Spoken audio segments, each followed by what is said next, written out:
Should we start? Okay, ladies and gentlemen, I think we are going to start. Let me welcome you. My name is Amy Greene. I'm from the Pacific Council on International Policy and what I've been told is a very sunny today Los Angeles. I'll be moderating this session, and I'm delighted to welcome you, and I'm particularly delighted to welcome our speakers. I mentioned to someone offline that I was chairing a panel, and the person said, "What is it about?" And I said, "Human rights in Iran." And the person said, "There are none. Why do you need a panel?" And I said, "That's precisely why we do need a panel." And we really are very, very lucky to have here today two noted experts on human rights in Iran, and it is a small but one hopes growing community of people who actually are attentive to these issues. As we know, anecdotally from newspapers, in other words, not people who follow this professionally, but others who follow this somewhat more casually, what we know from reading the newspapers and other things is the situation in Iran continues to deteriorate. As you read the newspapers, read the bylines of many of the people writing, they are in Beirut. They're not even in Tehran, although there are lots of voices from Iran addressing these issues. And with assorted detentions, beatings, and other awful things having taken place since the revolution, what we want to hear today from our two experts is how bad is the human rights situation in Iran. What I want to do is introduce our speakers and then quickly turn the panel over to them. We have a small group, so we should have ample opportunity for questions from the floor. And our first speaker is Omid Memarian. He's a Rotary Peace Fellow at UC Berkeley, so he is a neighbor, a former visiting scholar at Berkeley's Graduate School of Journalism.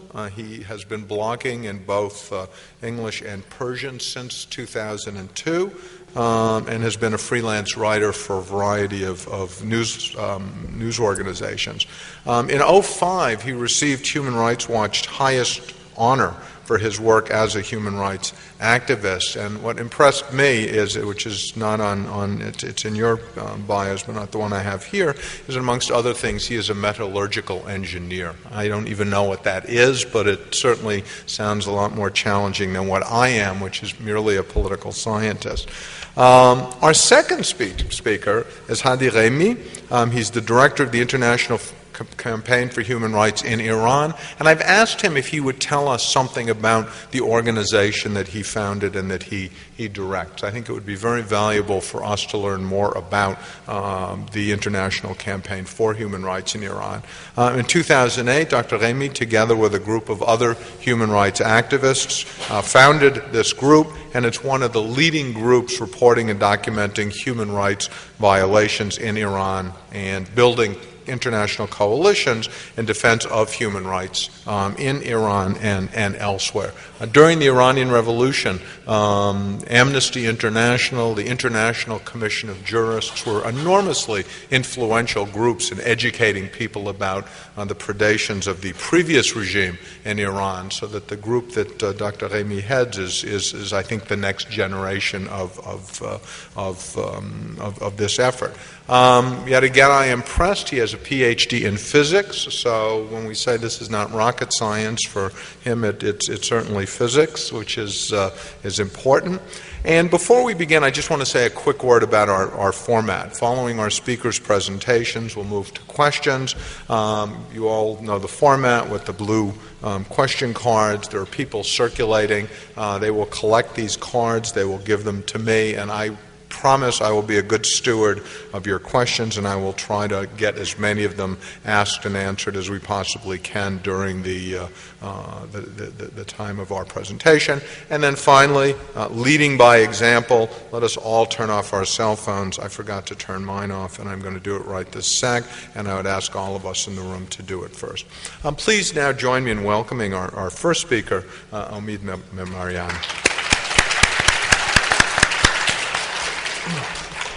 Thank you. I would like to discuss about the post-election violence in Iran and many people have asked me over the past month that what we can do for Iranians to get their message out.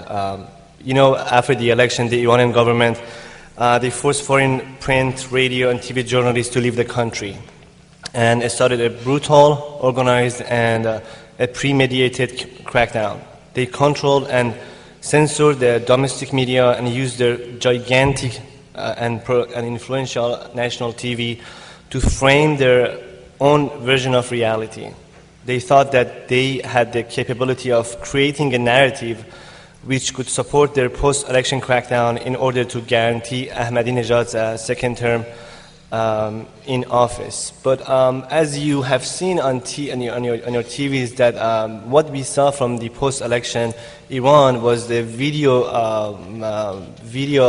videos and photos from the streets of Tehran and the other cities that really impressed us, and images that were breathtaking, and we actually saw a different narrative of the events in Iran.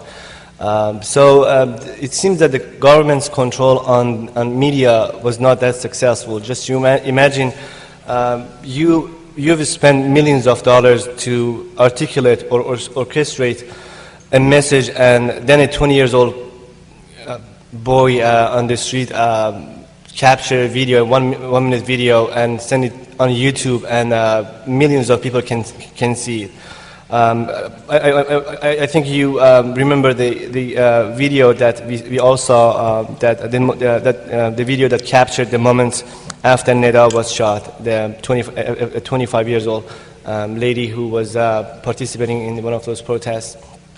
I think, just imagine you spend that kind of money, and then you see how you have failed to dominate your message internationally. It has made the government really serious to stop the flow of information. And I believe, and many other people believe, that if we want to help Iranians to move forward, we should help them to have more access to information. We should help them to have more access to information via the internet, via the satellite, and other means of communication. 2 weeks ago, I testified before one of the subcommittees of the Senate, and I addressed some of the things that, for example, in this country we can do for Iranians. The government, the State Department, 2 months ago announced that they are committed to provide access for those people in the world who cannot actually have access into information. People in Iran, people in China, in Vietnam, in Egypt, and the government, the Obama administration, they have asked huge companies like Google, Yahoo, Microsoft to sit down and in a very interesting platform make decision on this topic, and thinking how what would happen if in a country, for example in Iran, if they are there. Facebook is very active. Iranians are very active on Facebook or Twitter. So what if the Iranian government asked these companies like Facebook, Twitter, or Yahoo to provide some information for them, or to block some information in Iran? What should they do? Normally they go with their standards, and the standard is that we obey what the local laws are. But in this matter, they are going to make a kind of decision altogether that if one of those decisions is against international human rights standards or freedom of speech, they won't listen to the government. I'm going to tell you some of the things that we can do to provide more access for Iranians. Because first and foremost, people should know what is going on in Iran. I remember I was at a bookstore, and somebody told me, where are you from, because of my thick accent. And I said, I'm from Iran. And he mentioned the video of Neda. And he said, I was so upset when I watched that video. And I remember I was talking to some of my friends via Skype in Iran, and he said, 2 days ago, we were talking on a taxi, and taxi talks are very famous in Iran. We were talking on a taxi, and I was talking about Neda and how she was shot on the street. And there were two people in that cab that They didn't even heard the name. So, and it shows how the government's gigantic propaganda machine is working in Iran. I think the first important thing that we have been working on this with, along with other Iranian human rights activists and online activists, is that the United States should modify some of the sanctions that they have adopted over the past years. There are sections in those sanctions that affect Iranian people directly. For example, I'll give you an example. In 2005, I came to this country, but my website was registered in Iran. I was here, and my webmaster sent me an email that your website is shut down. And the website was not shut down by the Iranian government. It was shut down by a US company that provides domain and hosting. In an email from the company, they mentioned that they mentioned restrictions on any transaction with Iran. At the time, just 2 months after, I was able to renew my service because I was here. I used my debit card and renewed my service. But I learned that many pro-democracy, pro-human rights websites in Iran had to change their domain and get a .ir domain, Iranian domain, which is very easy for the Iranian government to monitor that kind of domain. So those kind of sanctions should be removed. And just last week, the Treasury Department announced that they have lifted some parts of those sanctions, and we are so happy about that. The other thing is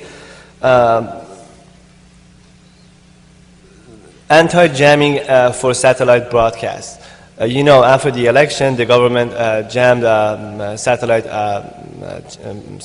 TVs, and they sent waves to the satellites, so the Iranians cannot receive, for example, the Voice of America, which is very popular in Iran, or BBC Persian TV, which is very popular, again, in Iran.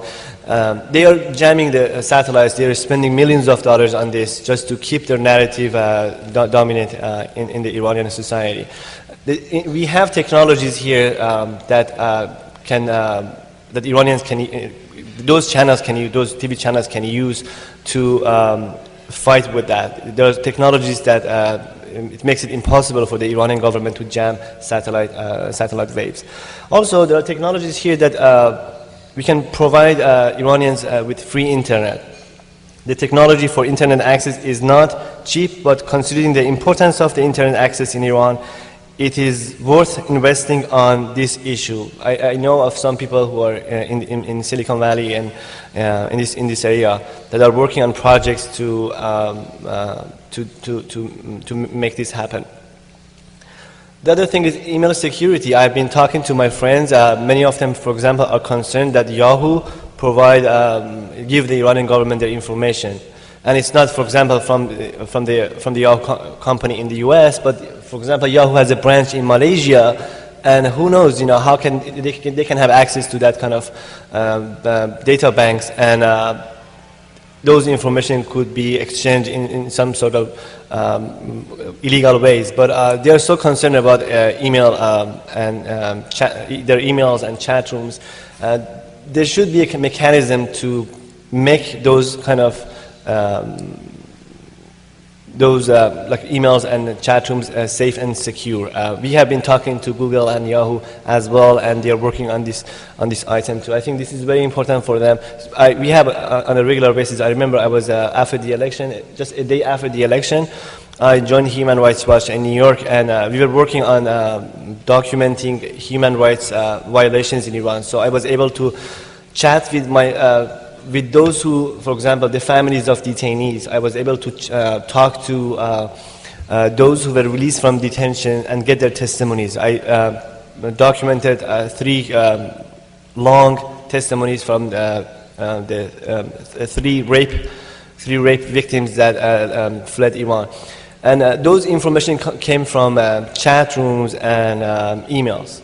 I was able to exchange an email with them. Now it has become very difficult for them because the government controls ISPs, the companies that provide internet access for people.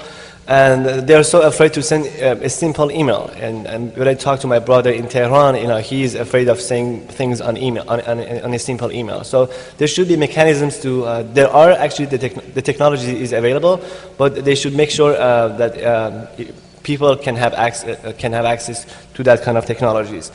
Also. I think one of the other things that we have discussed and would really help human rights activists in Iran and beyond is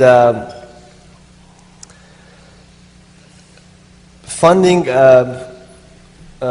make it available for Iranians here to hire web developers in Iran or human rights activists in Iran. At this time, if you send money to Iran, it's very risky for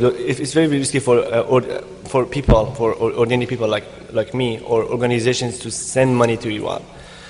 So this sanction should be, this part of sanctions should be removed, and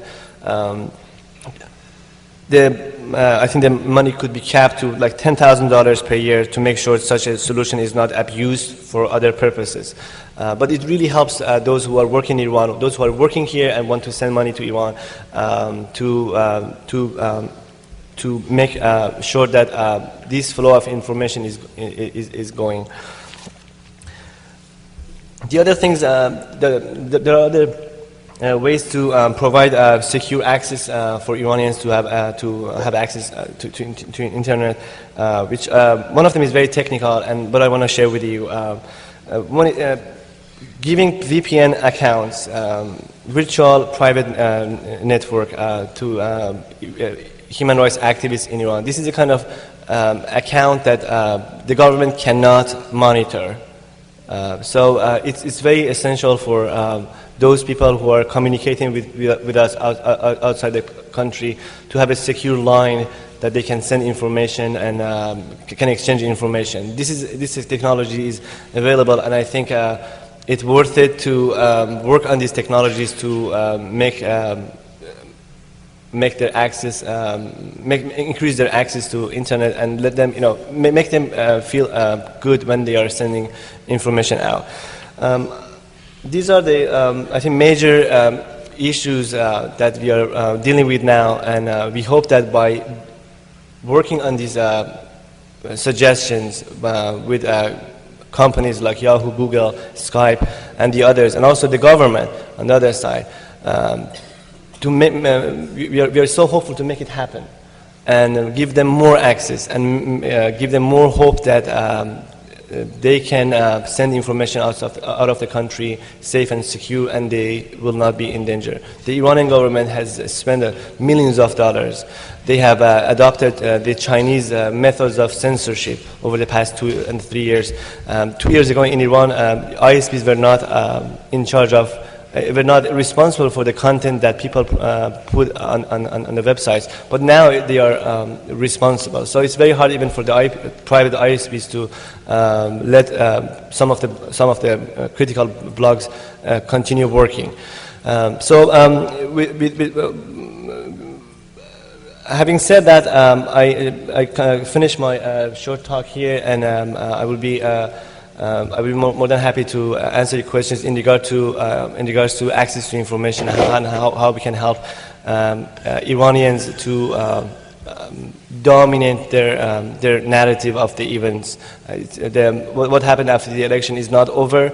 It's still ongoing, and many people are waiting for a kind of chance to show their anger, show their frustration, and we should be ready for that kind of moments as well. Thank you. Thank you so much. You've already generated a whole pile of questions even before you finish, so we will get back to a lot of these issues because I think they're interesting and they're important. Let me now turn the floor over to Dr. Hadi Ghaemi, who will speak for 15 minutes, and then we will revisit a number of these issues in some greater detail. Okay, thank you, Dr. Greene, and I would like to thank the WorldAffairs Council of North California for providing us this opportunity to talk to you about what we consider to be the most vital issue with regards to Iran when we look at it from the point of view of international affairs and regional peace and security. The human rights issue from the Iranian people's point of view, they expect it to be the dominant discourse internationally.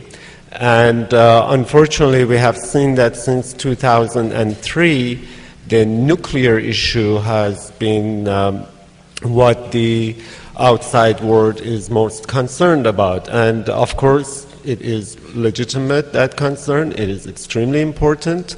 But parallel to it, there is no need to ignore the equally important issue of the human rights violations in Iran.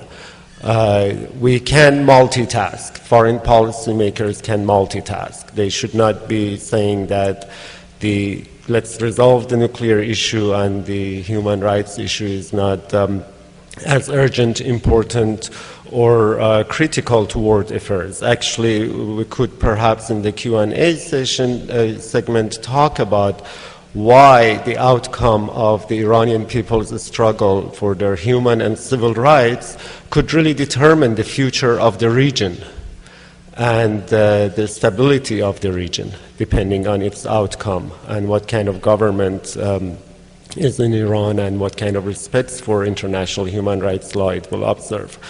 But in the short time I have with you, I want to very quickly jump cover three topics.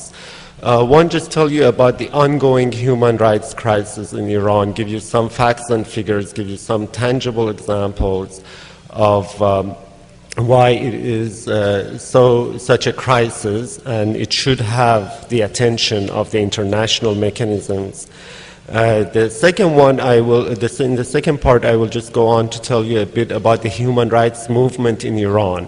How did it start? Why is it in the past decade has become the dominant movement in Iran, and why is it so central to the post-election protest movement? And finally, end with what should we be doing? What should especially the Obama administration and foreign policymakers, whether in North America, in Europe, within EU, within UN mechanisms, and even China and Russia, how should they incorporating the human rights concerns into their policies? Now, as my colleague Omid went over and told you very much in detail the importance of technology to the Iran's young population and its the thirst for freedom of expression. That has been a cornerstone of the human rights movement. The very fact that we have a very young population, 80% of which is under the age of 30, and they are looking for any means to express themselves, to criticize, to challenge, and not to be punished for it.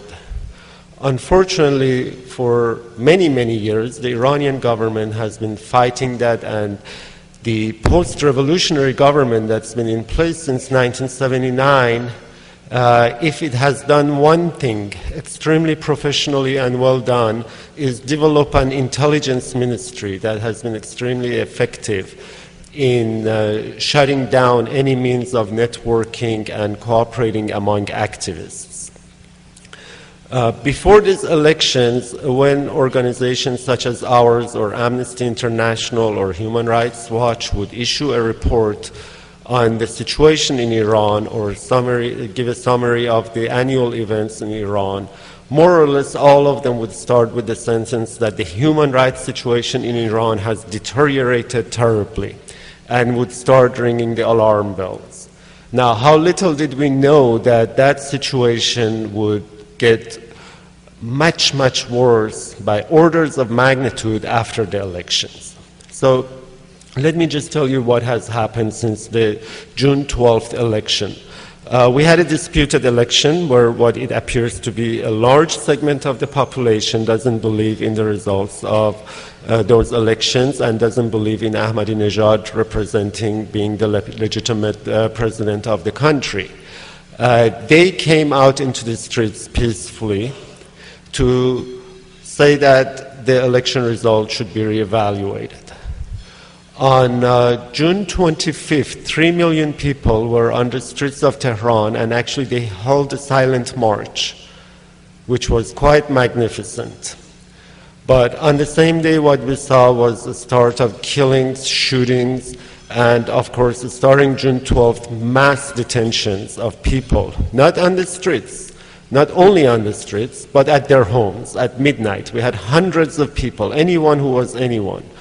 Opinion makers, activists, students, journalists, artists, architects, just a very wide range of people, basically anyone who had access to a larger group of people and could be influencing them. They were detained based on a blanket detention order that allowed the security agents to arrest anyone, anywhere, at any time. So we had mass detentions, and then the violence on the streets broke out, not only by government's uniformed police, but they also brought out the so-called Basiji militia, the plainclothes people who were carrying guns.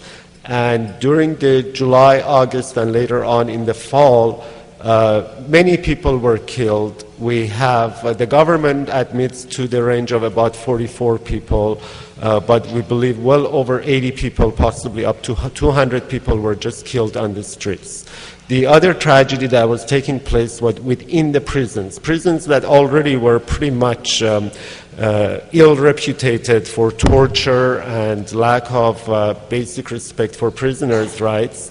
And the government would always in international forums say that these international organizations don't know what they're talking about, the facts and figures are wrong, there is no torture in Iranian government, in Iranian prisons. What really shook the system was in July when we found out that in one detention center, 4 prisoners were killed under torture. And the reason it could not be denied anymore was because one of them was the son of a prominent Revolutionary Guard commander who did not keep silent. He came out and said, my son did not die of natural causes, as the prosecutor and the prison officials say. We got his body, and he was tortured. He died under torture. And it was no longer plausible for them to deny that acts of torture were taking place. Of course, we knew that hundreds of people are in that situation, and unknown numbers perhaps been killed in the prisons. But that was really a very critical moment within the Iranian system to admit that torture and ill treatment takes place. The other horrible act that broke out after the elections within prisons that really shook the society, and of course there are allegations of it having taken place over the past 30 years, was rape. Rape of prisoners to break them down mentally and psychologically, both male and female prisoners. That also became pretty well documented once some of these young people spoke out very loudly within Iran, and then they were chased out and they showed out outside Iran and gave testimonies and even produced government medical examiners' reports confirming that these acts were taking place. Again, unfortunately, due to utter lack of accountability and unlimited impunity, the system has been denying it, and has been denying it not just to us in the outside who are monitors, but to the Iranian people. The head of the parliament said that he has received 100 allegations of rape or reports of rape to be investigated by a judicial committee within the parliament. Within 2 days, he said, we looked at all of them and they're all baseless. Similarly, with the issue of the killings on the street, the government has never admitted that its agents killed people on the street, which has outraged people. And these are all I mentioned is because they give impetus to the human rights movement. They make the young people to realize that fighting and standing up for the human rights standards is the minimum and the first thing that they have to do. Then within the past few months, we have started to face another crisis, which is the issue of executions, which are really extrajudicial executions. Even though they're done within the court system, execution sentences being passed down, it is very patently clear that they're politically motivated. There has been a lot of urgings, instigation to violence really by very hardline clerics who've literally called for the judiciary to start killing these people you have in prisons to give a message and put an end to these street demonstrations. So they killed 4 political prisoners. And then they have condemned another 13, at least 13 that we know, under the charge of enmity against God. Some very vague law that is within the books there, and the judges very subjectively using that to sentence ordinary protesters to execution. Just to give you the basis for that, we're dealing with one case that the name has become known to us, a 20-year-old student who in the courtroom they showed pictures of him throwing rocks. And he bravely came forward and said, yes, I was at this demonstration and I threw 3 rocks. It didn't hit anyone. It was no attack on any property. And rather than prosecuting me on charge of enmity against God, you should be asking me that's why someone like me would get so frustrated that after having exhausted all peaceful means of voicing my criticism, would resort to throwing rocks at the security forces. And why aren't any of the security forces who are opening fire on people and killing people being put on the dock? Along with that, again, the executions are picking up, and I'm going to come in the second part of my talk to why that is really shaking the Iranian society. We have well over 1,000 people in prisons right now, again, people who have done nothing but hold opinions and creeds that the government finds threatening. The judicial system is completely manipulated such that since August we have had 140 prosecutions taking place within the court system where these execution sentences and lengthy prison sentences up to 15, 20 years being handed down to people, again, just for exercising their freedom of expression or trying to. And what really makes it shocking and see that there is no justice is that all these 140 people are prosecuted by one judge. One judge has the time to look at over 20 cases of capital offenses as well as these political crimes, and he's just handing them down in a very mechanized way without having any kind of access to, providing any access to proper legal due process. The general executions in Iran, not just political, are a major issue. Actually, per capita, Iran executes more people than any other country. China, in sheer numbers, executes more people, but having a population 18 times Iran, their executions don't even measure up to Iran. And most of those are for crimes supposedly of drug smuggling, trafficking, and other crimes that are capital offense under Iranian law. The other aspect of the crisis we're facing is the huge number of journalists in jail. Iran is the biggest jail for journalists in the world now. There are over 65 journalists in jail. Not only foreign journalists are banned from Iran, but domestic journalists are being held in prisons to prevent flow of information. So what should the outside world be doing? And I'm going to here just talk about what we hear from the Iranian human rights defenders, who have really during the past 10 years become a very, very strong segment of Iranian society. They say that here is the nuclear issue where everybody talking about NPT, about international obligations and Iran's observance of them. Well, Iran is also a signatory to a number of human rights conventions that it has voluntarily signed since for many decades. Why is no one holding the Iranian government accountable on those? Of course, you may say that this is naive. Every country is signatory to many of these conventions and violates them, and really human rights treaties and the international human rights mechanisms don't have teeth. They are too weak, and real politics, geopolitics will always trump that. But the Iranian people are not buying that. They're not buying that because they believe this is their strength. This is their point of strength. And they want to convince the outside world that it has to push the Iranian government on those obligations. The Obama administration has fairly shied away from taking up the human rights cause because of 8 years of politicization and exploitation by the Bush administration. But the pendulum should not really swing too far in the other direction. What the Obama administration should do, just the way that it believes in multilateral approach to other diplomatic crises, including the nuclear crisis, and lining up other major powers and the international mechanisms to resolve the nuclear crisis, it should do the same on the human rights crisis. It should be more active. Not only that, but EU is also failing that, particularly within UN's Human Rights Council in Geneva. We just had a session in Geneva in February, and just now this week it concluded where it failed to really address Iran's human rights crisis because of lack of leadership and bringing member states together to take action. Furthermore, we're seeing a deja vu moment for those of you who may recall when Libya and Sudan were trying to become members of the old human rights forum in Geneva that really brought down that forum and gave birth to the new Human Rights Council. Iran in May is trying to become a member of that council, and that would be the most ironic moment if at this time Iran is elected to be a member of the council.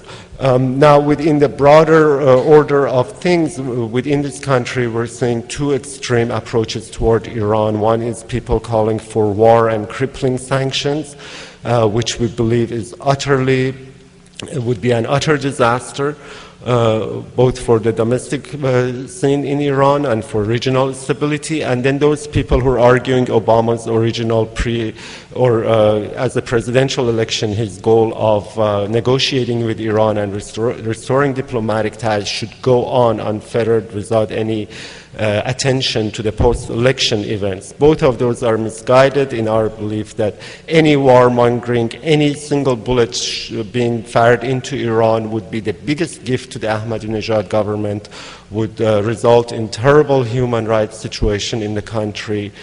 Same thing with crippling sanctions that would target the people rather than the government. We should not collectively punish the people, especially people who are struggling and fighting against their government.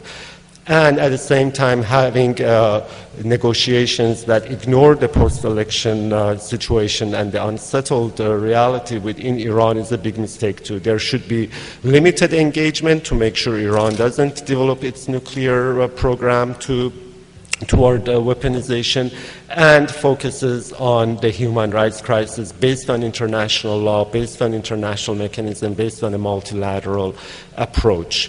I think the Obama administration is in a very difficult position, but it is a historical moment, and as usual, there is opportunity in crisis. Thank you. Wonderful. Thank you so much.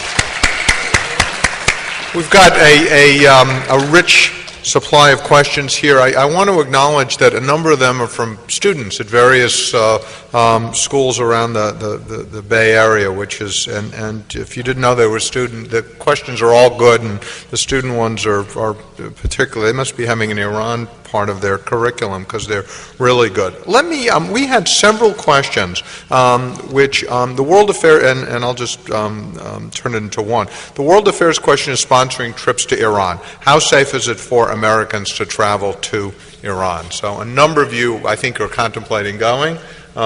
So let us begin with that. Gentlemen? I think it's pretty safe for Americans to go to Iran. Iranians love Americans. And there's no restriction for traveling to Iran. But I know that the number of people who travel to Iran, Americans, is less than 1,000 a year. So most of the people who go to Iran, these people go for cultural reasons. At this time, I know journalists cannot go to Iran. It's very hard for them. But I have seen delegations of people for different purposes. They go to Iran to learn Farsi at the Khoda Institute in Tehran, or to go and visit historical scenes. And also there are the Iran's mission at the UN. I know they've led some American groups to go to Iran, and they even provide they let them go to visit some of the governmental officials and some of the organizations or the things that are related to the war between Iran and Iraq, just to show what they are doing, and kind of a propaganda kind of trips. But I think it's pretty safe to go to Iran. You should apply it for a visa, and if it's educational, if you're going as a part of a kind of educational group, it's very possible. Very good. The next one is from one of our students. It's a very good question, and it's for both of you gentlemen. Through what external mechanisms should the international community pressure the Iranian government into adhering to international standards regarding human rights? There are plenty of options within the UN system. The UN General Assembly for 7 years in a row, every November, has been issuing a resolution condemning the Iranian government's gross violations of human rights. But it has always stopped at that rhetorical point, and it has not gone beyond even appointing a monitor and a special envoy. The same thing in Geneva with regard to the Human Rights Council. The minimum that we can achieve in the international arena is to have a monitoring mechanism. There are special experts of the UN who travel to every country, and Iran actually has extended invitation to them since 2003, just that every time they try to apply and go there, they prevent them. But if there is the political will within the General Assembly, within the Geneva Human Rights Council, there should be a special envoy and a committee, investigation committee, appointed to at least go to Iran and allow the families of the dead. For example, we don't know how many people died, because when we talk to the families of the few that we do know, they refuse to come out in the open. They said they are under pressure from government. They have other children. They're told that if they speak out to us or to media, their other children will be in danger. If a UN envoy is in Iran and is based in Iran, those people, they are brave enough to go and report to it. So that is the minimum that we can hope that the international community can do to address the human rights situation in Iran. Just provide the Iranians a safe way of reporting, and then they will take it from there, and the government would have a very hard time to prevent that. Do you want to take that as well, because you talked so much about technology? This is sort of from the other side, so I think it... Over the past 5 years, you probably have seen Ahmadinejad on the U.S. On the media, like TV channels, a lot more than any other leaders in the world. He has come to the United States 4 times, and he has been on Larry King twice. He has been Brian Williams and the others have interviewed Ahmadinejad many times, and the other Iranian officials actually have been on these on mainstream TV channels. And I can say that we are seeing a kind of failure of the international media, or mainly in the U.S., that they talk to Ahmadinejad on TV, and they have the chance to question what he's doing in the country. They have a chance to tell what are you doing with your people. They have a chance to shed light on the current situation. But because of many reasons, they fail to do so and embarrass the Iranian government on TV and make those kind of brutal crackdown costly for the Iranian government. Just recently, Ahmadinejad, the last interview that he had with Larry King, it was so embarrassing. The CNN, has a huge team, research team. They can provide lots of good questions, secondary questions, initial questions, secondary questions, as we journalists call them, and go after him, and make him accountable. But he asked a few questions, and Ahmadinejad was talking about, his agenda, and he was like talking. It was like it was for Ahmadinejad, and it was so disappointing. I think the international media should be more prepared for that kind of opportunities. When Iranians go on TV, for them it's not just an interview. For them, it's an ideological war. They come very prepared. Ahmadinejad is well prepared. He's a populist. He's wonderful. As a journalist, I'm telling that he's a wonderful man. When people interview him, he manipulates the truth. He responds the questions with his questions. He never respond to you directly. And so I think the international media could be used more effectively in this regard. Thank you. We have two questions about the status of gay people in Iran. Let me just read a bit of one. Who can forget Mahmoud Ahmadinejad's remark 2 years ago that there are no gay people in Iran? And then it's a lengthy question, basically asking what is the status of gays in Iran, and how has social media affected the visibility of gay Iranians, if at all? Okay. Like any other society, there are a notable segment of Iranians who are gay, lesbian, and transgender. That is the reality of the country. And again, with 80% of the population under 30 and being extremely well connected to the international popular culture and the whole gay rights movement, which is one of the cutting edges of rights movements anywhere in the world, they have become very vocal over the past 15 years, really, since 1997, 13 years. When there was certain opening within Iran, the so-called reform era, when Khatami was in power, these people really started organizing and having certain freedoms, and at least within their private sphere, being just like any other in any other country, living their lives. With the coming of Ahmadinejad, they were targeted. They were targeted very heavily. And again, Iranian laws are quite draconian with that regard. They go up to prescribing executions for gay people. And we've had many reports of gay people being executed, except being outside the country, it's been extremely difficult to verify, because the judiciary has always said it involved rape, especially rape of juveniles or this and that. But we know that at least the law is there, and we do know that they are monitored, they're harassed, they're detained, and again, the election provided them, like any other segment of the society, to organize and demand from candidates for recognition, or say, what is your platform toward our issues? And having done that, they became a target of intelligence ministries. So today we're sitting in Turkey, facing a large number of them having to flee the country and become refugees. But it's been really heartening for me to see those young people over the past 10 years organizing several committees and organizations. Most of them have to operate abroad, but they have their networks inside Iran.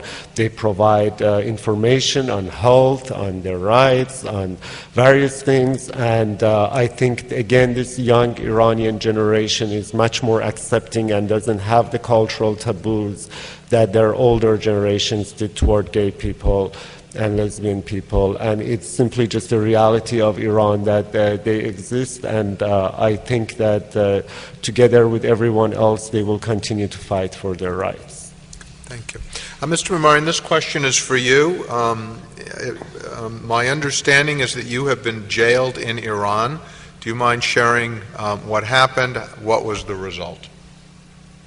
I don't know if that's true. If you want to pass, that's fine too. It's okay.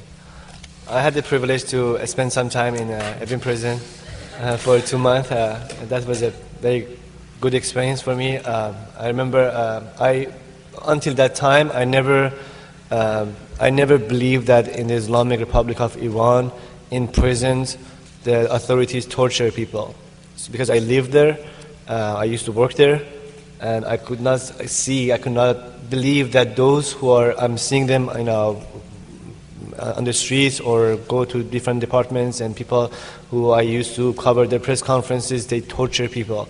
I remember once, and it was because of my writings, my travels, and so I was targeted and I was kidnapped actually on the streets, and I was sent to an illegal detention for 35 days first, and 15 days to Evin prison, which in a ward that people who were ready to be executed, they kept me with those people in the same ward.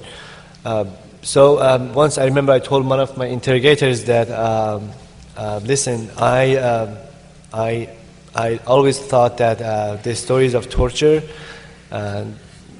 the things that people say about torture inside Iranian prisons is a story. I never believed those stories. Why are you trying to make that story? Why are you trying to make me believe that those stories were not just stories, and those were reality? So that was a privilege, because now I have a very good understanding of the Iranian prisons, the judiciary system, and the entire package of being kidnapped or being imprisoned to the end, that they sentence you to 3, 4, 5, 6, 10 years without any real crime or without doing anything. Thank you. Hillary Clinton says Iran is moving towards becoming a military dictatorship. Is this true? What is your assessment of the Revolutionary Guards? Are we overstating their importance? Certainly the available evidence is that under the Ahmadinejad government, the Revolutionary Guard is emerging as the most powerful institution in the country, not only by dominating the economic and political spheres, but amazingly enough, their commanders are starting to compete and challenge clerics on religious edicts and interpretations. For example, I mentioned many people are sentenced to execution under a religious charge of enmity against God. So that's very controversial, but those commanders have come and given their religious interpretation as if they are the scholars and interpreters of religion. So yes, we are not overstating their importance. I think the elections was meant to move Iran toward a military dictatorship. Just the very fact that there are many different centers of power in Iran, and the supreme leader tries to kind of survive the competition between them by balancing them, he has favored the Revolutionary Guards and their political allies, being Ahmadinejad, very much over the past few months. But at the same time, he realizes that if he allows them to be in complete control, he's bringing his own downfall. This is a story that is not finished. The Revolutionary Guards have not gone back to their garrisons. They are highly visible in all spheres, like even within universities. They're trying to rewrite the academic rules and regulations and purge the universities. So again, yeah, I don't think it's an overstatement, and it is a real fear within Iran that if they're not controlled and if they're not depoliticized, they will push Iran toward a military dictatorship. Next question is, what do you think of the prospects for regime change in Iran, which sort of follows naturally on this last question? I mean, perhaps you'll take a crack at that.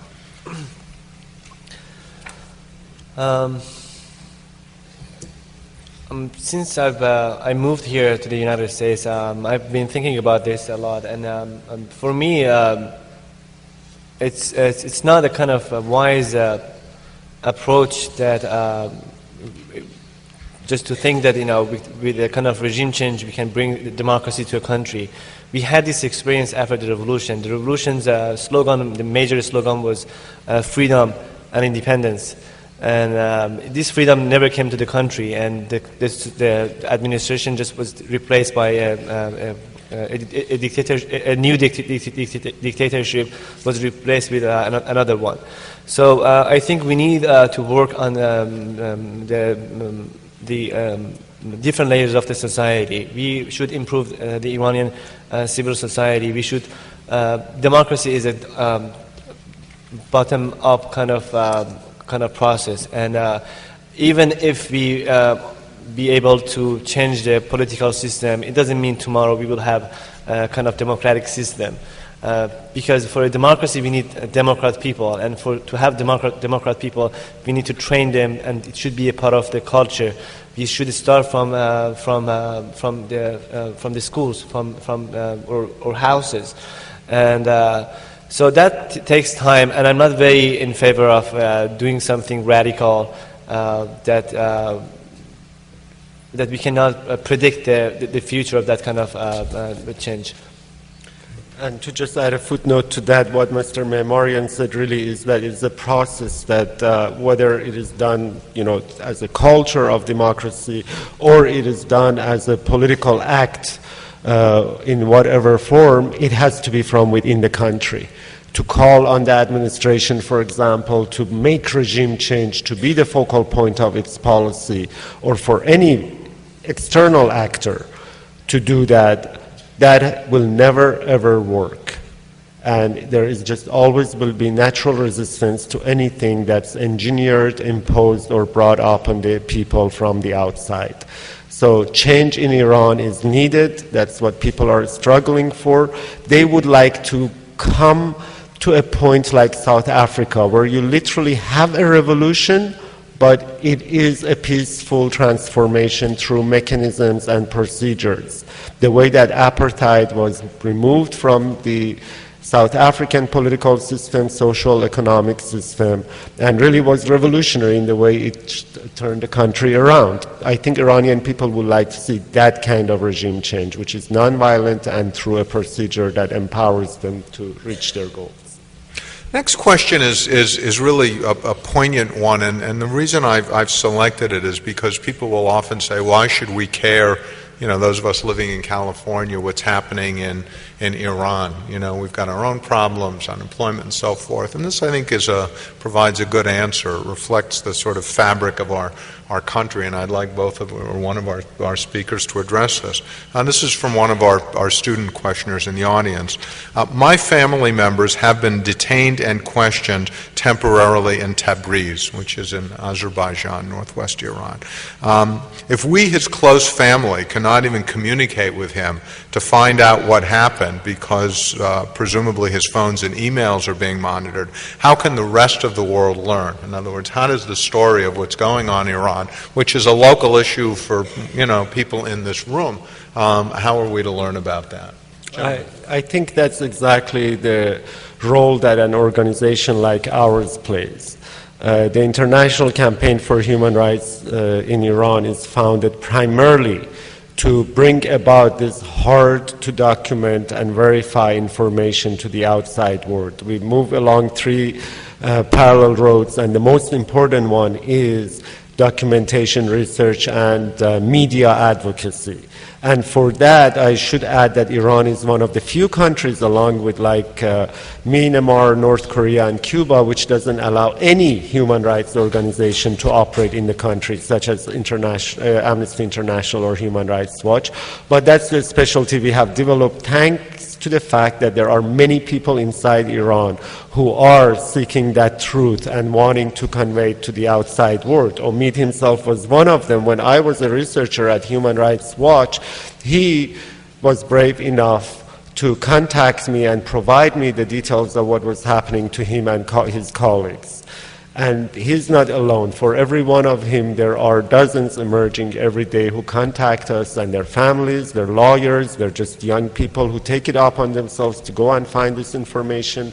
So that is the role we're playing, Human Rights Watch playing, Amnesty International is playing, to bring out those facts and give credible information to the outside world and shine light on those. Can I ask you, just before we move on, could you tell us a drop more about your organization, the history of the organization, yes, how people in the audience might connect with you, how you might help them, such as the questioner, how perhaps they could help you, presumably word of mouth, and frankly, material support, yes, is important, so you might help all of us if you just give us a bit more background. Thank you. As it was mentioned, I was an Iran and UAE researcher at Human Rights Watch, making very extensive connections within Iran, within Iranian human rights community, and finding that they have many, many needs that requires much resources and attention. And organizations like Amnesty International, Human Rights Watch work and cover well over 80, 90 countries. And they have limited resources. They could not, beyond issuing statements on a country, really pay attention to the detailed needs of the activists in the country. So with a group of other international human rights defenders, we decided we need an organization of the same professional caliber, dedicated to documenting and providing resources to the Iranian human rights community. So in that sense, we are a bridge between the Iranian human rights defenders and a mirror of their concerns to the outside world.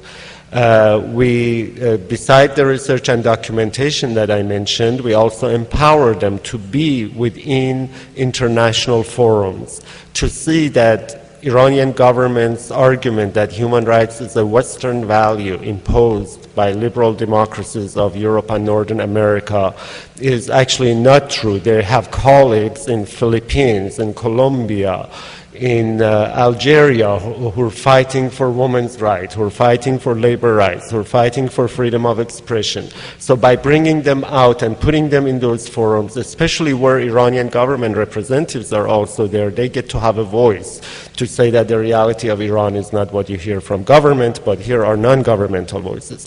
And finally, the third one is to inform governments, policymakers, UN mechanisms with information and making them basically equipped to challenge the Iranian government. In terms of support, what we really need is the fact that, as I mentioned in the beginning, that all foreign policymakers particularly should be focusing on the human rights issue as much as the nuclear issue, and hopefully this country being a democracy, the policymakers are prone to public opinion and pressure from their own constituencies. So that's one role you can play. And again, given that we are really a very small organization faced with many challenges and expectations, any material support is always welcome. There are online donations you can make and other forms of donations, anything that we basically use that toward the three goals I mentioned, as well as now facing a refugee crisis with many young activists abroad. Thank you. This one begins with an observation which reflects my own, and I will just read it. It says, "So nice to see scientists and engineers in public life." So, and indeed in Iran, this is more common than it is in the United States. There are actually professions beyond being lawyers and political scientists. So people are as impressed by your backgrounds as I was in my introduction.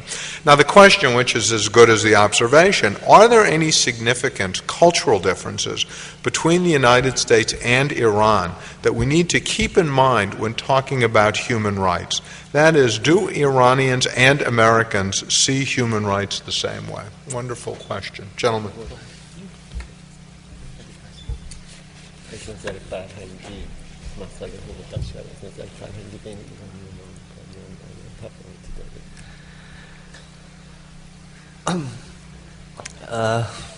The small fight here. Who to respond first? I don't think there's a major difference because you know the Iranian society is a very educated society. Like 55% of students who go to school to the universities are women, and we have a very young society. And when you go to Iran, when I came here, actually, I was telling my friends that how many books I have read from American authors, and it's very common in Iran that you read a translation of international authors, American authors, Russian authors, and that's very common. So it's a very educated society, and they are connected. Many of them receive satellite channels. They are connected to the internet, and they know what's going on in the world. They are familiar with international concepts, and for them, human rights is the same. For example, students in Tehran or the other cities, human rights standards are the same as the people in the United States. They have the same concerns as students might have here, or the other people, other professions. I was there for like 5 years ago, and my expectation from life was not far from many of you here. I wanted the same life that you have here, like education, good life, car, respect, security, that kind of things. So these are the basic rights that have been the Iranians have been deprived over the past years, and that's why you saw millions of people went to the streets of Tehran after the election, because they have expectations, and those expectations are very similar to people around the world. And if I may add that basically when we say human rights and international conventions and this 30, 40 years of this movement becoming a global movement, we're really talking about age-old ideals of justice, equality, and liberty. And those are nothing that are specific to any particular race, nation, or people.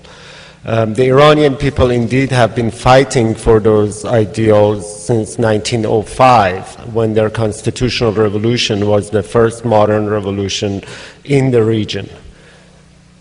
So for them, also, the human rights, the importance of human rights at this moment has to do with this concept of never again.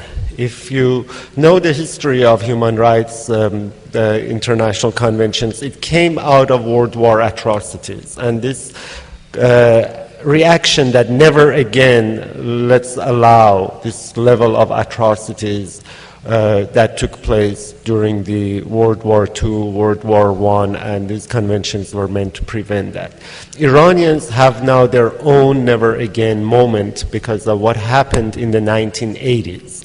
When there were horrible atrocities, tens of thousands of extrajudicial executions, disappearances, hundreds of thousands killed in war, and just generally every Iranian family has experienced violence and loss during the past 3 decades, and has a member who has been a victim of that violence. So the importance of holding their government accountable under international human rights law for them is the importance of saying never again. We are not going to allow the 1980s atrocities happen again. And unfortunately, people who implemented and carried out those atrocities are still in positions of power, and they are very explicitly and shamelessly are saying, look, that's what we did in 1980s, and it consolidated our power. Let's repeat that. And that's the fight we're seeing in the name of human rights, people standing up and not wanting to see a return of that dark ages. So nothing is culturally relative about that. These are wonderful questions. Let me apologize in advance. I'm trying to get all of them. I'm going to have to miss some, but there's a lot of overlap, so I hope we're addressing most of your questions and concerns. Is it even possible to imagine a more open and responsive government in Iran as long as the fundamental structure of Iran is a theocracy?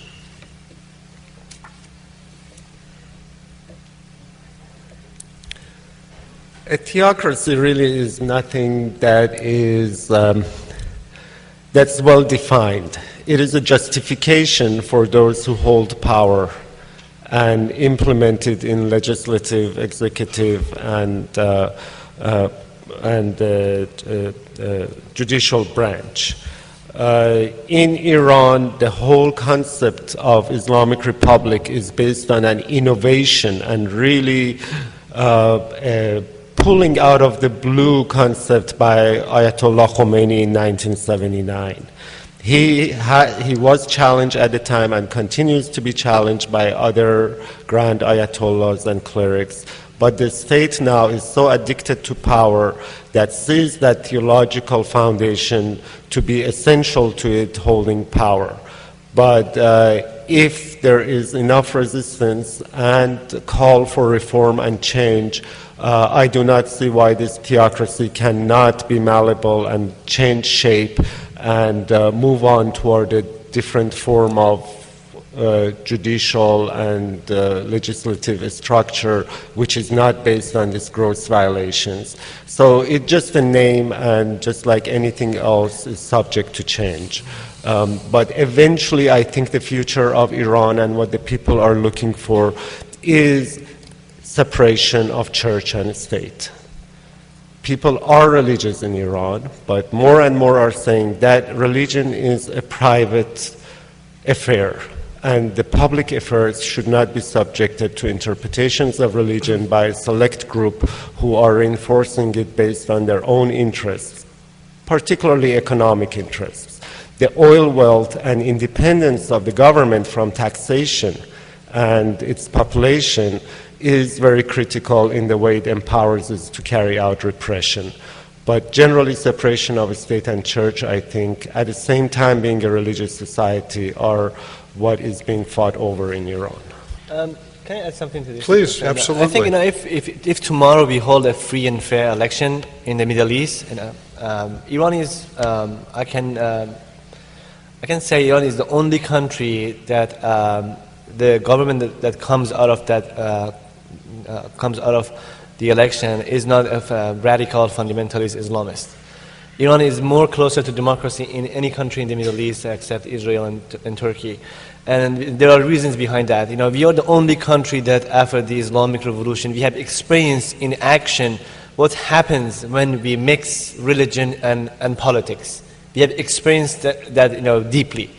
So that's why many in the country, they know how exactly it works. People in Egypt, they don't have that kind of perception. They love, to have Islamists in power. So that's why, they don't have any fair and free election.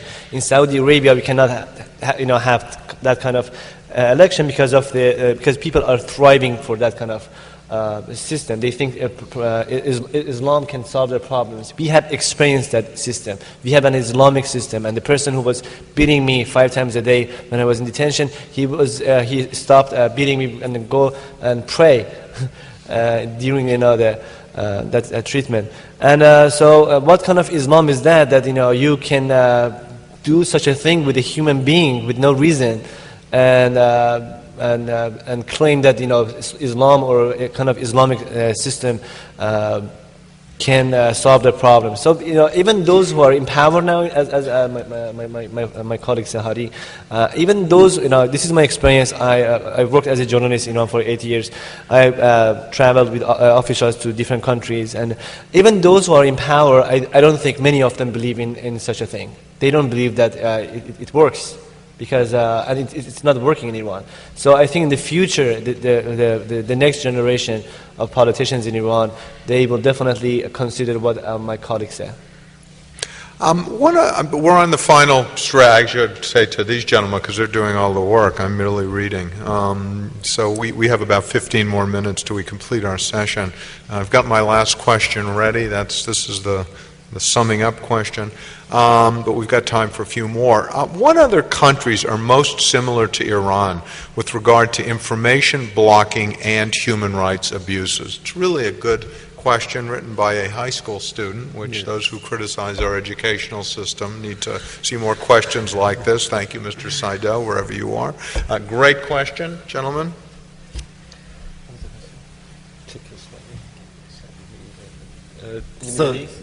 Well, I think it's anywhere in the world, because China will leap to mind.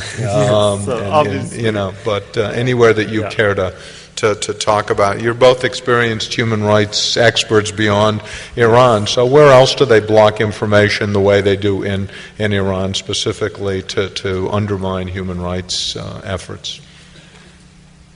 Definitely China, as Dr. Greene mentioned, comes to mind, particularly since information today is more and more in the virtual space, over the internet. And the Chinese and Iranian governments are having very similar interests in controlling the internet and filtering, not allowing access, and in general making sure that the internet doesn't become an empowering tool.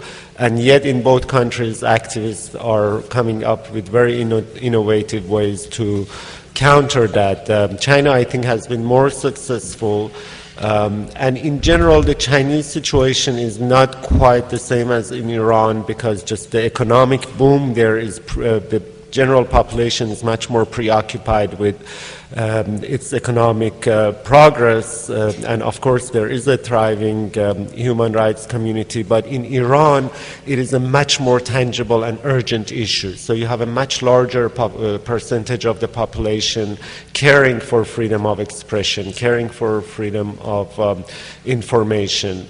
And of course, there are many countries that do the same. In the Middle East, that is part of the challenge we face. When we would like to see the U.S. government to make the human rights issue more a cornerstone of its policy, we also wanted to do it without double standards. Egypt, bloggers like Omid went to jail in Iran. There are Egyptian bloggers just like him for posting a blog mildly critical of the government, have gone to jail, have been tortured, have been prosecuted. Saudi Arabia, Jordan, many of those countries in that region, Syria, but I'm talking particularly about U.S. allies. So we would like to see the U.S. government really criticize its allies as much as it criticizes Iran, because it removes the charges of politicization and double standards that then makes us prone, and the Iranian human rights defenders prone, of being agents of America or just carrying the water for them.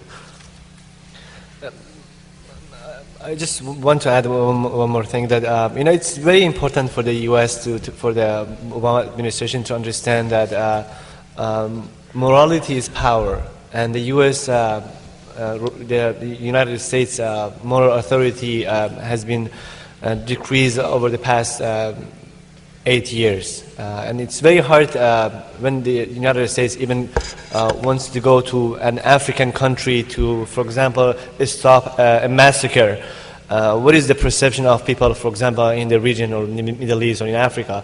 They would say there's a kind of, probably there's oil or other national resources that they are going to stop a massacre, and this is the kind of surface of that action. So I think they should gain that kind of trust of the international community by not being not applying double standards.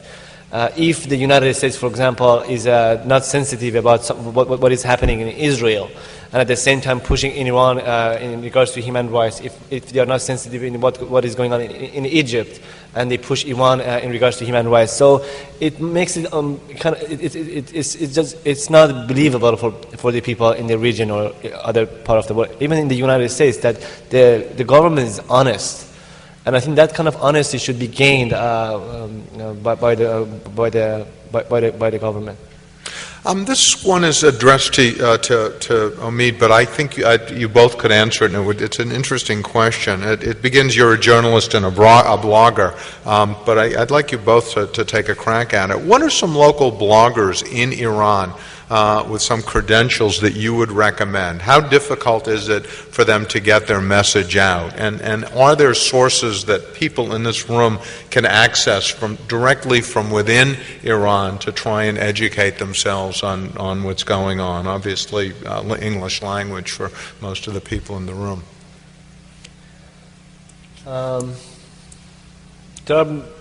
There are not many English websites, English blogs in Iran, but there are a bunch of them that I can actually give you at the end of the meeting. I don't want to.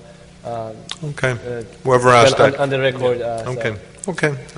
Sounds good. I will a little selfishly point you to our own website, which has a fairly good English section called IranHumanRights.org.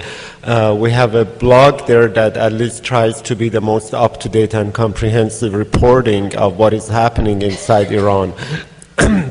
And a lot of it is done precisely because the Iranian sources are not able to write in English. There aren't that many people bilingual. So we do this. These are all first-hand reporting. We interview people, collect the information firsthand, and write it up quickly in English. Then there are a couple of, quite a few other sites who are doing that more from the political and general other aspects too. We're focused just on the human rights. There is one called InsideIran.org. There is one called TehranBureau.org. which is a PBS Frontline affiliate. I think those websites are doing a good job in doing real-time reporting and covering a lot of small things that you don't see in media, but I'm sure Omid can later give you also other things. English section of the website balatarin.com, right. I think is a very good website. Right. Balatarin.com is sort of like the dig of Iranian bloggers. That's where I go to find out what the activists are discussing among themselves, for example, how to organize a street protest or so on. It is a forum, and actually I have never checked the English side of it, but Omid says there is an English version of it which would really be reflecting what is happening inside the country. This is a related question, which is how effective are the NGOs and the human rights organizations within Iran? Iran. So actually this was part of my talk, which I ran out of time, to tell you that how these NGOs have emerged over the past 10 years and have become very, very important. Basically, with the opening of the reform era in 1997, the NGO community, and Omid has first-hand experience as a young student being part of that, really grew exponentially. And immediately we saw the human rights component of it became the most organized and dominant. Primarily Shirin Ebadi, a name you may have heard, in 2000 started the Human Rights Defenders Center, which were a group of lawyers doing pro bono defense of political prisoners and providing help to their families. She won the Nobel Prize in 2003, the Peace Prize, and that really was a big boon for both the women's movement and the human rights movement. And that's exactly the time I started working with Human Rights Watch. And then immediately since 2003, we have seen so many organizations and committees being formed within mostly the young people forming it. Actually, this is another website called CHRR.net. It's abbreviation for Committee of Human Rights Reporters, a group of 8 young people who started this and really tried to become a Human Rights Watch from within Iran. And all 7 of them were in jail till recently. Their founder, a young woman, is in jail right now. There is another one called Iran Human Rights Activists Organization. There is another one called Prisoners' Rights or Association in Defense of Prisoners' Rights. The founder of it, a man named Ahmad Baghi, a name that I really like to be the face of this 1,000 plus political prisoners, is highly known, well known internationally. He just won the Martin Ennals Award for Human Rights, which is the most prestigious human rights award given by Amnesty, Human Rights Watch, and 7 other major international organizations. So those NGOs have been very important, but they're all repressed, they're all shut down, their members are in prison, but amazingly enough, it's like a fractal, like a tree network. The more they put them in prison, the more we see for each of them a dozen of new people step forward and fill in the void. But they cannot have that organizational structure that a regular NGO has because the government doesn't allow them to register and operate freely. But they take it on themselves to do it anyway. We will now turn to our final question, which is really, I think, provide a perfect way to sum up, and I hope a reasonably optimistic note on which to end. You both have reason to be critical of Iran and its human rights policies. However, in the long run, are you optimistic about the future of Iran? If yes, why? Of course, it's hard to tell, but where do you see Iran in 10 years? I'm very optimistic about what for Iran in the coming 10 years. And as I said, the Iranian society itself is very educated, and the civil society is vibrant. We have, before Ahmadinejad, we had like 2,000 youth NGOs throughout the country. We had 600 environmental NGOs. We had 500, 550 women NGOs. They're working on women issues. So the civil society is very active. We have a huge network of people who work together for different causes, for social causes, environmental causes, women's rights, human rights. So the society is it's really strong. And we see, for example, after the election, even though the crackdown has been so strong, Still, those groups are working, even it's not very, it's not on the surface, or they cannot organize public events. We receive, for example, emails from those activists. They send us information, detailed information, numbers of the families of detainees. That's why we are able to contact people and talk to them. For example, after the just 2 months ago, I did an interview with IPS News for IPS News Agency with the son of Mehdi Karoubi, who is one of the presidential candidates. And it was exactly 2 hours after his car was stopped by radicals, and they threw rocks to the car, and there was, they beat him, and so anyways, somebody sent me a cell phone number and told me that you can interview him, and he can talk to you now. So I called him like 2 hours after that, and I did an extensive interview with him, and I published it like 10 hours after the incident. So these people are, they want to be heard, and I remember. And that shows the maturity of the society. And exactly 3 days after the election, during those huge protests, massive protests, I remember I was chatting with my friends who were just coming back from the protests, and one question was common in all those conversations, and that was, how we have been seen. How was the reflection of these mass protests on the street?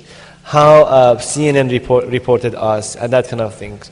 So it was very interesting for me to see how they, first of all, they are so determined, and second, they want to be seen. They want to have that kind of international support. They want that the world put pressure on the Iranian government, and they want to continue. And I think this is because of the nature of the Iranian society. This is because of the civil society. We don't have this phenomena in our neighbors, in neighboring countries. This is a very it's specific about Iran, and it's worth it to invest on that. It's worth it to connect with them. It's good for the security of the region, as Hadi said. Iran is encircled with centers of conflict. If instability, if we have instability in Iran, if something happens for Iran, then we see a kind of connection between two centers of conflict. Just imagine if Afghanistan and Iraq were connected with Iran, and the entire region would be on fire. So it's really worth it to invest on that, to empower people, to hold the Iranian government responsible, and let Iranian people make decisions for their future. Yeah. And I'm absolutely optimistic that 10-year time frame, for several reasons. Number one, what I just told you, I've been doing this basically since I left academia in 2000 to focus on the region, including Afghanistan, Iraq, UAE, and mostly Iran. And just seeing in Iran, there have been so many moments during this past 10 years when one could have given up and say that, positive change is just not happening. We're constantly backtracking, things getting worse. Just the election of Ahmadinejad and everything that happened since 2005. But I've just seen that the people are not giving up. The very fact that 80% of population is under the age 30 has very high expectations for its future, and it really doesn't see any other option than struggling for it, and it's very tech savvy. The other reason is that just simply, who are the people who are on the streets? Contrary to what many analysts have written, that these are mostly well-off bourgeois, metropolitan, rich Tehranians living in north of Tehran. Indeed, my experience is that this was a much, much broader swath of the population.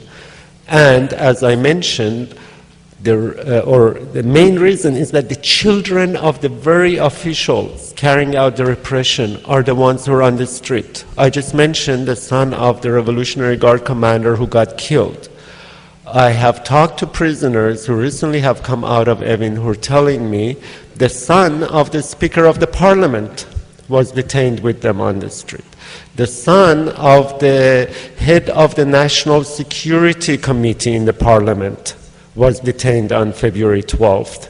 And I have eyewitness testimonies. So these people, when they go back home, their own children are holding them accountable and fighting, not listening to them, going out on the street. And that's why I think this movement is just not going to stop, because the people who are trying to reverse it are people who don't have legitimacy within their homes, let alone within the society.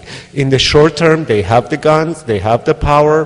3-4 years, we may see a dark era, but I think it's inevitable that a positive wave within 10 years definitely will bring change. You know, with speakers like these, and how can we help but not be optimistic about the future of Iran? As an old guy, I feel better when I meet the next generation of Iran analysts who are serious and committed and well-informed. On behalf of the very wonderful World Affairs Council of Northern California, and I mean that because of their thought to convene these two wonderful speakers, I want to thank both of our speakers. I want to thank our audience for its patience, its excellent questions. There was not a question I threw away because it wasn't a good question. I tried to focus on the questions. I kind of took out things about the nuclear program and focused on what I thought would help us to understand the human rights issue. But I really want to thank all of you. We will now take a 13-minute break. I'm looking at the time, lady, before our final session on great ideas right here in the Grand Ballroom. Thank you. Gentlemen, thank you so much.